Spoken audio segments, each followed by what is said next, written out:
Segunda carta de Pedro, capítulo 1. Simão Pedro, servo e apóstolo de Jesus Cristo, aos que conosco alcançaram fé, igualmente preciosa pela justiça do nosso Deus e Salvador Jesus Cristo.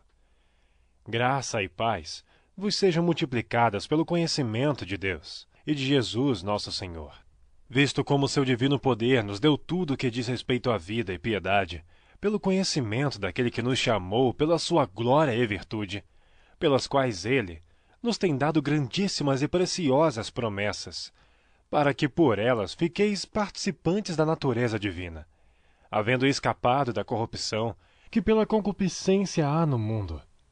E vós também, pondo nisto mesmo toda a diligência, acrescentai à vossa fé a virtude, e a virtude a ciência, e a ciência a temperança, e a temperança a paciência, e a paciência a piedade, e a piedade o amor fraternal, e ao amor fraternal a caridade. Porque se em vós houver, e abundarem estas coisas, não vos deixarão ociosos, nem estéreis no conhecimento de nosso Senhor Jesus Cristo, pois aquele em quem não há estas coisas é cego, nada vendo ao longe, havendo-se esquecido da purificação dos seus antigos pecados. Portanto, irmãos, procurai fazer cada vez mais firme a vossa vocação e eleição, porque fazendo isto, nunca jamais tropeçareis, porque assim vos será amplamente concedida a entrada no reino eterno de nosso Senhor e Salvador Jesus Cristo. Por isso, não deixarei de exortar-vos sempre acerca destas coisas, ainda que bem as saibais, e estejais confirmados na presente verdade. E tenho por justo, enquanto estiver neste tabernáculo, despertar-vos com admoestações, sabendo que brevemente hei de deixar este meu tabernáculo, como também nosso Senhor Jesus Cristo já mo tem revelado.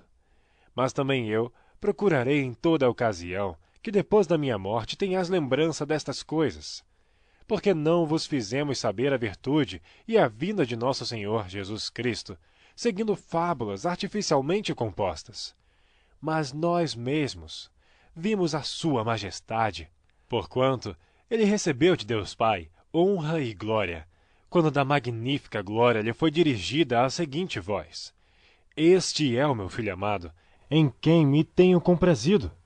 E ouvimos esta voz dirigida do céu, estando nós com ele no Monte Santo, e temos muito firme a palavra dos profetas, a qual bem fazeis em estar atentos, como a uma luz que alumia um lugar escuro, até que o dia amanheça e a estrela da alva apareça em vossos corações.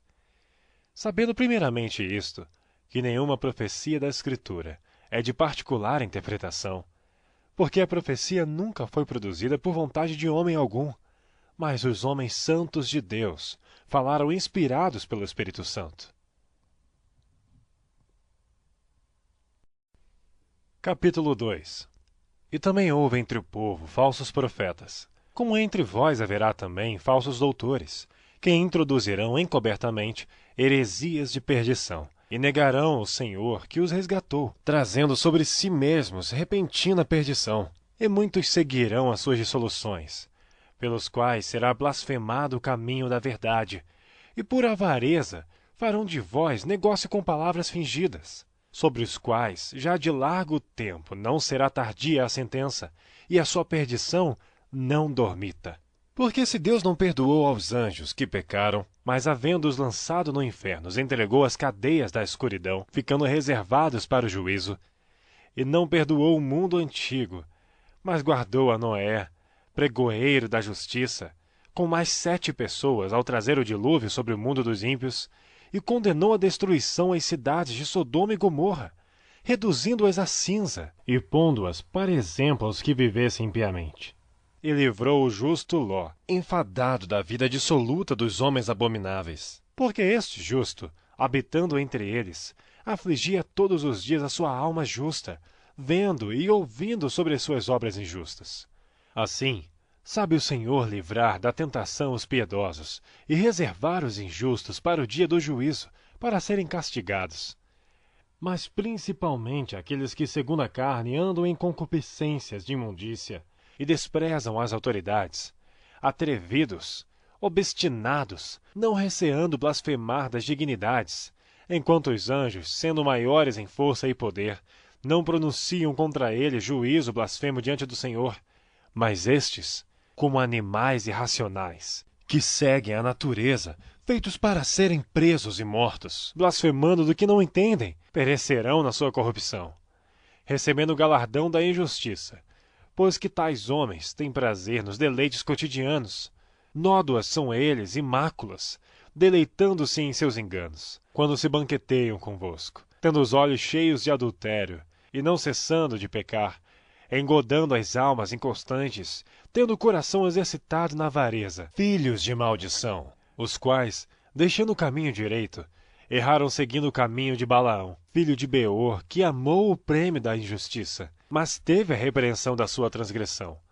O mudo jumento, falando com voz humana, impediu a loucura do profeta. Estes são fontes sem água, nuvens levadas pela força do vento, para os quais a escuridão das trevas eternamente se reserva. Porque falando coisas muito arrogantes de vaidades, engodam com as concupiscências da carne e com dissoluções aqueles que se estavam afastando dos que andam em erro, prometendo-lhes liberdade, sendo eles mesmos servos da corrupção. Porque de quem alguém é vencido, do tal faz-se também servo. Porquanto se depois de terem escapado das corrupções do mundo, pelo conhecimento do Senhor e Salvador Jesus Cristo, forem outra vez envolvidos nelas e vencidos, tornou-se-lhes o último estado pior do que o primeiro. Porque melhor lhes fora não conhecerem o caminho da justiça, do que conhecendo, desviarem-se do santo mandamento que lhes fora dado. Deste modo, sobreveio-lhes o que por um verdadeiro provérbio se diz: o cão voltou ao seu próprio vômito, e a porca lavada ao esponjadouro de lama. Capítulo 3. Amados, escrevo-vos agora esta segunda carta, em ambas as quais desperto com exortação o vosso ânimo sincero, para que vos lembreis das palavras que primeiramente foram ditas pelos santos profetas, e do nosso mandamento como apóstolos do Senhor e Salvador, sabendo primeiro isto, que nos últimos dias virão escarnecedores, andando segundo as suas próprias concupiscências, e dizendo: onde está a promessa da sua vinda? Porque desde que os pais dormiram, todas as coisas permanecem como desde o princípio da criação. Eles voluntariamente ignoram isto, que pela palavra de Deus, já desde a antiguidade existiram os céus e a terra, que foi tirada da água e no meio da água subsiste, pelas quais coisas pereceu o mundo de então, coberto com as águas do dilúvio. Mas os céus e a terra que agora existem, pela mesma palavra, se reservam como tesouro, e se guardam para o fogo, até o dia do juízo e da perdição dos homens ímpios. Mas, amados, não ignoreis uma coisa, que um dia para o Senhor é como 1000 anos, e 1000 anos como um dia. O Senhor não retarda a sua promessa, ainda que alguns a tenham por tardia, mas é longânimo para conosco, não querendo que alguns se percam, senão que todos venham a arrepender-se. Mas o dia do Senhor virá como ladrão de noite, no qual os céus passarão com grande estrondo, e os elementos ardendo se desfarão, e a terra e as obras que nela há se queimarão. Havendo, pois, de perecer todas estas coisas, que pessoas vos convém ser em santo trato e piedade, aguardando e apressando-vos para a vinda do dia de Deus, em que os céus em fogo se desfarão, e os elementos ardendo se fundirão? Mas nós, segundo a sua promessa, aguardamos novos céus e nova terra, em que habita a justiça. Por isso, amados, aguardando estas coisas, procurai que dele sejais achados imaculados e irrepreensíveis em paz. E tende por salvação a longanimidade de nosso Senhor, como também o nosso amado irmão Paulo vos escreveu, segundo a sabedoria que lhe foi dada. Falando disto, como em todas as suas epístolas, entre as quais há pontos difíceis de entender, que os indoutos e inconstantes torcem, e igualmente as outras escrituras, para sua própria perdição. Vós, portanto, amados, sabendo isso de antemão, guardai-vos de que, pelo engano dos homens abomináveis, sejais juntamente arrebatados e descaiais da vossa firmeza. Antes crescei na graça e conhecimento de nosso Senhor e Salvador, Jesus Cristo.